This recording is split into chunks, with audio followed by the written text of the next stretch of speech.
Hello everyone, welcome, bonjour. This is the second episode of Raptors in One, and today we'll be talking about the second preseason game. Hey, look at that, second episode, second preseason game. Wink-a-dink? I don't think so. And let's talk about the preseason game, my thoughts on how this game went, and without any further ado, let's get into it. You may have probably noticed my voice changed a little bit compared to my first episode. That's just because I'm battling a cold. Don't get it twisted, it ain't COVID-19, but it's just a typical common cold that we've all kind of overlooked and forgotten. Yeah, I'm hoping to get over it. This is kind of like my flu episode. Just like how Jordan had his flu game. Hopefully I can get like 60 views on this one. Then I'm going to feel like Jordan in his flu game. When he scored like 60 or 62 points, if I'm not mistaken. But anyway, okay, I digress. So let's get back to my thoughts on this second preseason game. Guys, this game was a stark contrast from the very first game. I guess, Doc Rivers, he must have said something to his guys. I know this is just a preseason, guys. This is just a warm-up to the actual season. We're just feeling out, but it seems like the Raptors, they ain't playing around. And that's exactly what happened in the first game. They didn't play around. And yeah, in the first game, Philadelphia had a good start. And I would say probably maybe like halfway through the first quarter, the Raptors just kind of decided to take control of this game, and they just never looked back. This time around, it seemed like Philadelphia pretty much took control of the game from start to finish. It seemed like Philadelphia, they really ramped up the defense this time around. Of course, it makes a huge difference when you have your all-star center and Joel Embiid playing the game, and then you have your Tobias Harris, he's also arguably an all-star. Again, of course, no Ben Simmons. We all know why he's not playing, and we all know why he's not probably ever going to be a Sixer ever again. But hey, never say never. Stranger things have happened. Now, coming back to the game, Philadelphia definitely ramped up their defense. No matter what Toronto tried to do, they were just locked in. They were locked in this time around. And I think from what I did hear from what Jack Armstrong and Matt Devlin were saying in their broadcast, that Doc Rivers conducted an extra 2 hours in practice. So he definitely got his point across, and they definitely answered the bell, so to speak. Congratulations, 76ers fans. They really showed up. So they got the win, and I believe let's look at the score here, guys. Let's have a quick look at the score. 125-113. Not as bad of a blowout as the Raptors had on the Sixers, but again, at the end of the day, a win is a win. A W is a W. It doesn't matter how much you win by. Philadelphia, it seemed like they also had a good three-point shooting game. Yeah, they really shot the ball well. I had mentioned in my first episode, I was looking out for Joe. I'm just going to have a quick look on the game stats here.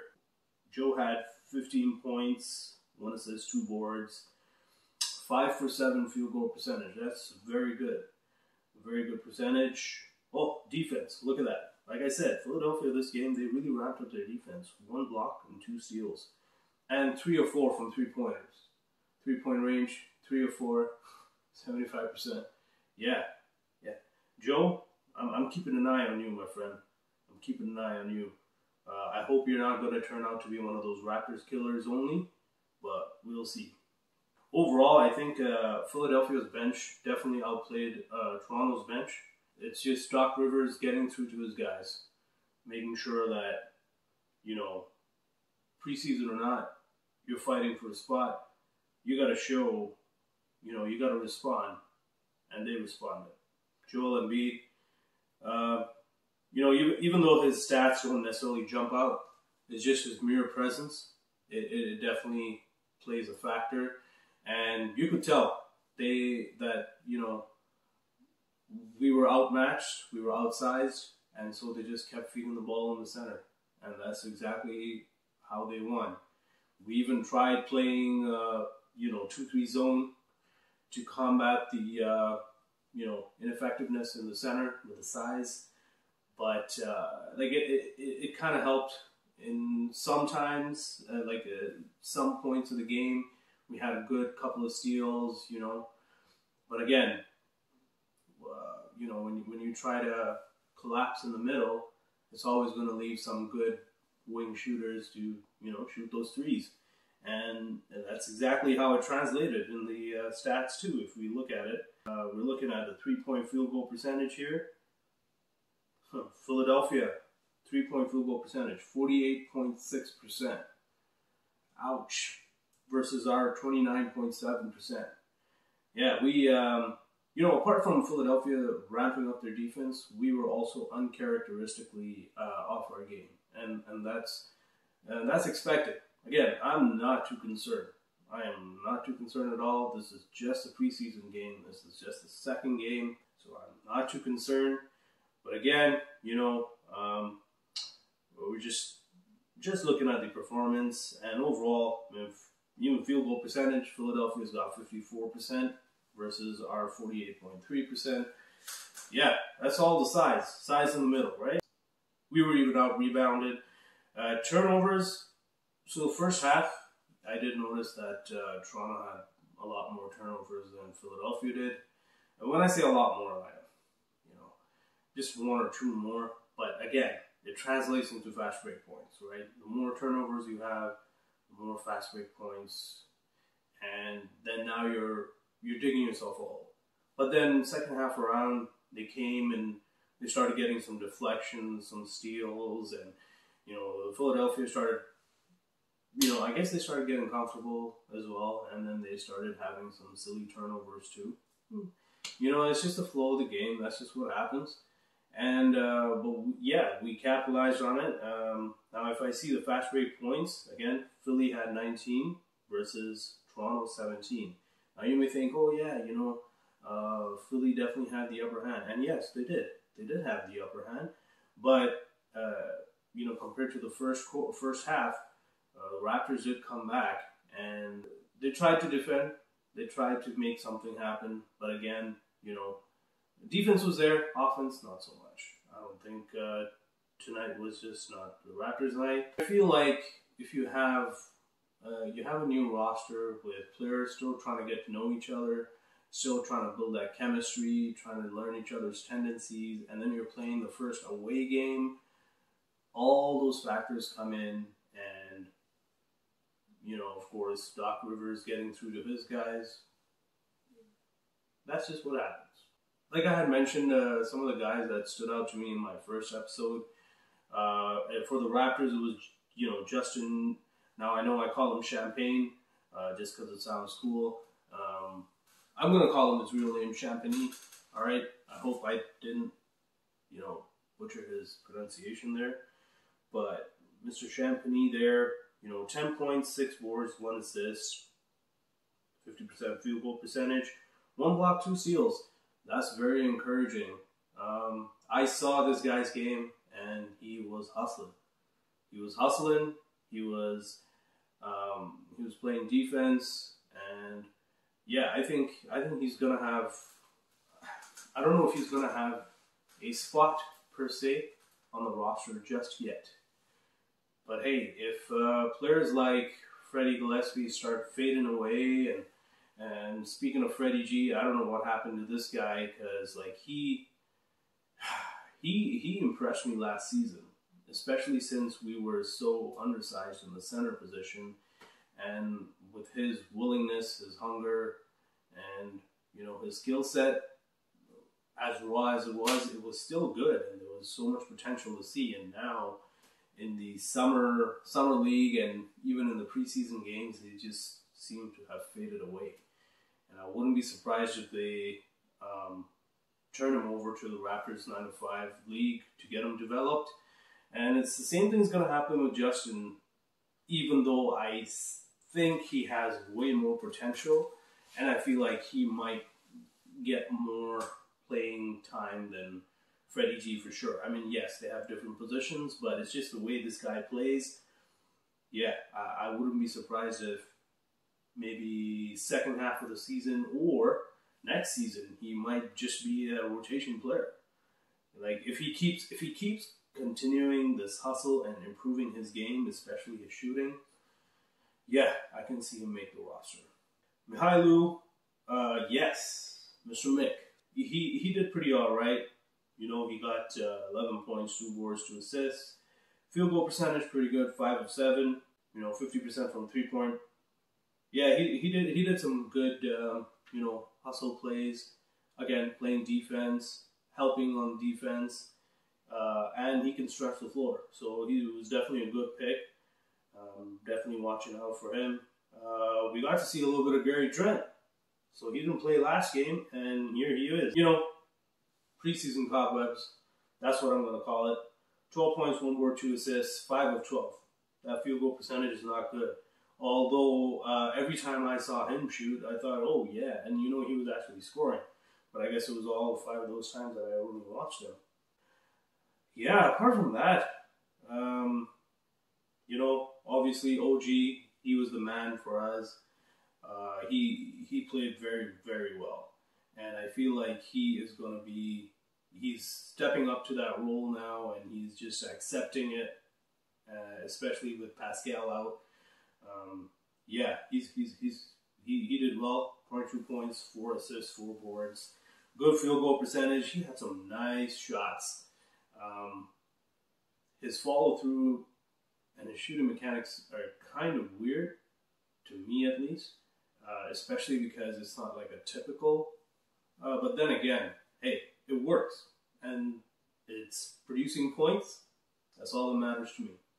And again, what he brings on the defensive end is exactly what we need, because he tried to help out. He was helping out when Andre Drummond was on. He was helping out when Joel Embiid was on. He has a good balance to his game. So Scotty Barnes, Scotty Barnes, he was struggling a little tonight, and that's okay because he's just a rookie. He's still trying to figure things out. It's his first away game. We knew this was going to happen. 8 points, 5 assists, 3 boards. Still not a bad stat line. 5 assists. That's very encouraging to me, considering a biggish guy. Playing at the 4, being that distributor, having that IQ. These are all good, encouraging points. But at the end of the day, what I liked about seeing him play tonight is what makes me confident in him, because even though he struggled, he hustled, he defended. He was trying to save balls that were going out of bounds. And typically, those kind of plays, you see players, they'll just be like, it's gone out of bounds. I'm not gonna. It's too far for me. No, but this kid, he was trying to save him. Like, he was going after every possession. Like, if he could win every possession, he will try, and that's what I like. Dragic, Goran Dragic. You know how he said he had higher aspirations in a Slovenian interview, where he was like, I have higher aspirations, and I know I'm going to be moved. It's just a matter of time. Something along the lines. But, we all get the point. Buddy was just, I don't know, even, like, in 21 minutes, you're telling me you could only score 2 points? Really? Only 2 points? With a nickname like Dragon, Mr. Higher Aspirations. How much higher aspirations could you have? Other than winning a championship. That's what this ball club is about. We don't believe in tanking. We just want to win. The championships will come, yes. We're still looking for it, but we also understand the process. not the Philadelphia process. This is our process. We don't tank. We're just trying to develop players. We're trying to pick the right pieces, trying to make the right moves. But your higher aspirations just scored only 2 points. Yeah, no, I can't wait till we, trade this guy off. But in order to do that, we got to raise his value. Anyway, that's my little rant on Dragic. You can tell I really like this guy. Freddie VanVleet, 17 points, 2 assists, 2 boards. Again, he tried. I could tell he was trying. And that's what I like about this guy. Regardless of how the game is, how hopeless the game might be, how out of hand it gets, he will always try. He will always try to win. Having said that, though, and maybe it's just how Nick Nurse has been trying to maybe run the offense this season. When I heard in one of his interviews, he was saying that he wants to kind of run him off the ball, more off the ball instead of on the ball, and that's what he wants for Malachi as well. I get it. I think I get it.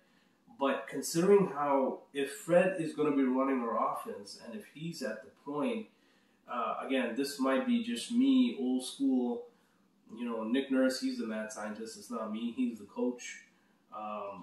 But for me, a typical point guard, regardless of whether you're a shoot first, score first point guard, you still got to average at least 5 assists, at least. Again, this is only the second game, I get it, and maybe he was trying to score more considering how our offense was stale, and I think that's what he's going to do. I'd like to see a little more assists from my point guard, but, the game dictates what you need to do. Precious wasn't too bad, considering his battle this time around was with 2 bigs. When you have an assignment like that's pretty tough. I think he stepped up. He's got 10 points, 8 boards, almost a double-double, 3 steals. That's pretty good. That's defense right there. For an undersized power forward center, you could argue center, yeah, this boy is strong, man.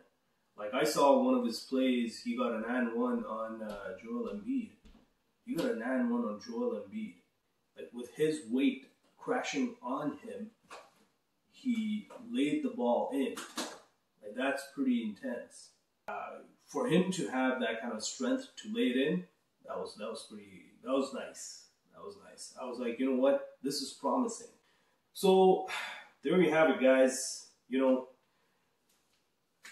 I know I said in my first episode that we're going to win this game again, but I did not count on Doc Rivers being like, okay, we're going to respond. So there you have it, guys. That's, we can't win it all. That definitely caught me off guard. I thought, he would just be like, whatever, this is just a preseason game. I just want to kind of move some pieces around, maybe try some more players, maybe get some more players, a few looks, see if we can use them. But no, he went in for that W. He earned that W. So, Philadelphia fans, congratulations. You got to win. You got to win on a hungry Raptors team. It kind of tells me how you want to progress in your season. I do wish you guys, best of luck on Ben Simmons. Considering all the drama of the trade and whether he wants to be a 76er anymore or not, Daryl Morey, he's playing hardball. So we'll see how it goes. I can't wait till we watch the next preseason game for the Raptors as they take on Celtics. And this is going to be on Saturday, I believe, at 7 p.m. So 9th of October. I'm looking forward to it. If you like my content, subscribe. Don't forget to comment. I actually did get my first comment, and I appreciate the feedback I got. Again, I'm trying to get the equipment. I'm trying to get a proper microphone. Trying to get proper lighting. So until then, It's going to be as amateur as it gets, but again, it's all about talking. We're just chatting here. We're just talking basketball, talking Raptors basketball, and I'm going to keep putting out content. So again, next up, let's go get it. Boston Celtics. My predictions, I don't know. I think as a Raptors fan, I want to say Toronto's going to win it. But should be interesting. Just going to leave it at that. Anyway, I'd like to know what you guys think. Who's going to win? Leave a comment.